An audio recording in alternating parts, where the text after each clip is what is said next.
د خونړیو سیلابونو د دوشنبې په ورځ د نورستان د مرکز پارون بڼه بدله کړه. خو یوازې همدومره نه، مالي او ځاني زیانونه هم د اندېښنې وړ وه. د خونړیو سیلابونو سره هممهاله ځایي چارواکي لاس په کار شول ترڅو زیانګالي له نورو تاوانونو وژغوري.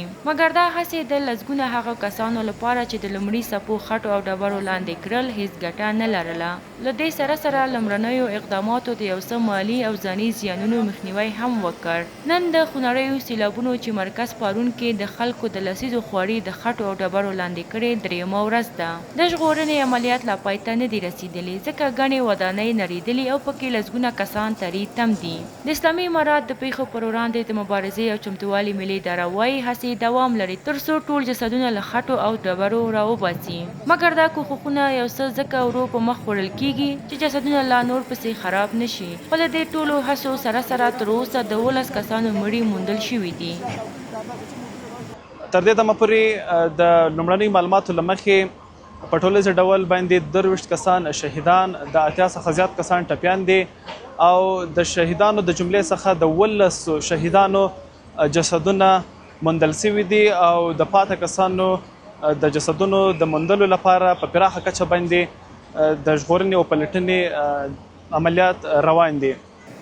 نورستان چې د هیواد په ختیځ کې پروت دی، روغتونه پکې د نورو سیمو په پرتله زیات وي، خو دا ډول سیلابونه یې په تیر کې کم تجربه کړي دي. اوس اصلي پوښتنه دا ده چې آیا د 3 ورځو په تیریدو پارون ته مرستې رسیدلې که نه؟ ځایي چارواکي وایي د مرستو ترلاسه کولو لپاره یې د ډیری ادرسونو دروازې ټکولي او د نورستان د سیلاب ځپلو غږ یې ورسولی دی. د دې ولایت د والي پر وینا هڅه کوي چې دا اقدامات دوامداره کړي. خو الحمدلله موږ په وخت رسیدګي کړې ده.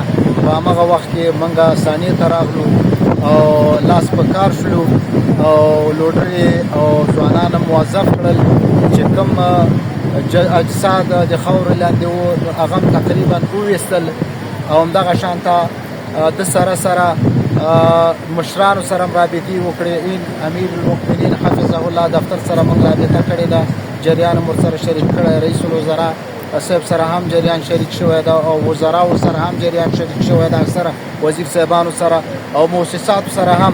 خو الحمدلله خوشبختانه چې زه ټولو ولسونو ته د نورستان ډاډ اطمینان ورکوم چې مرستې را روانې دي. نن ورځ د نورستان په مرکز پارون کې د ژغورنې بیلابیلو ډلو خپل کوښښونه جاري ساتلي او تر خوا یې ځینو بنسټونو مرستې هم ورسولي دي. د 201 خالد بن ولید قلوردو منصبین وایي اوس مهال د 1000 کسانو لپاره د بیړنیو خوراکي توکو مرستې را رسولي او په دې برخه کې هڅې دوام لري. دې ته په شرقي زون کې د 201 خالد بن ولید رضی الله تعالی عنه قلوردو ځواکونه را روان شوي وو چې الحمدلله دغه د نورستان ولایت پارون مرکز ته را رسېدلي دي. زموږ دغه ځواکونه عملا لګیا دي د هیوادوالو کوم جسدونه چې دلته پاتې دي د دې په راښکلو کې او انشاءالله د قلوردو له طرف نه د دغه هیوادوالو سره غمزه سره د 1000 کسانو خوراکي توکو همکاري هم شوې ده، هغه به دلته عملا تقسیمیږي دی ته. همدې حال کې د نورستان اوسیدونکي وایي د ولایتي ادارې پر وخت اقدامات د دې لامل شول چې یو څه اندازه د زیانونو مخنیوی وشي.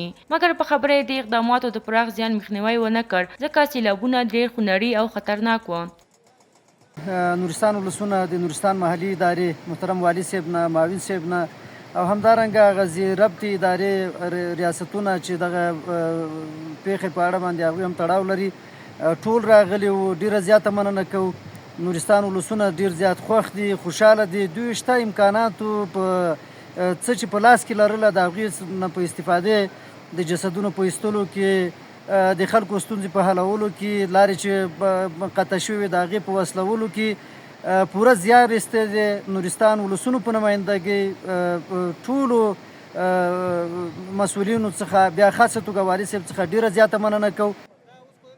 د نورستان سیلابونو باندې نن 3 ورځې تیرې شوې. تر اوسه د 23 کسانو مړینه تایید شوې او تر خوا یې 12 جسدونه راویستل شوي. له دې سره 25 میلیونه ډالر زیانونه هم خلکو ته اوښتي دي. د یادونې وړ ده چې د نورستان د سیلاب ځپلو لپاره په ټولنیزو رسنیو کې د مرستو راټولولو کمپاین هم پیل شوی. عوامو خلکو له شتمنو هیوادوالو غوښتي چې د سخت وخت کې د نورستان وګړي یوازې پرې نږدي. حسین صافی، موج نیوز.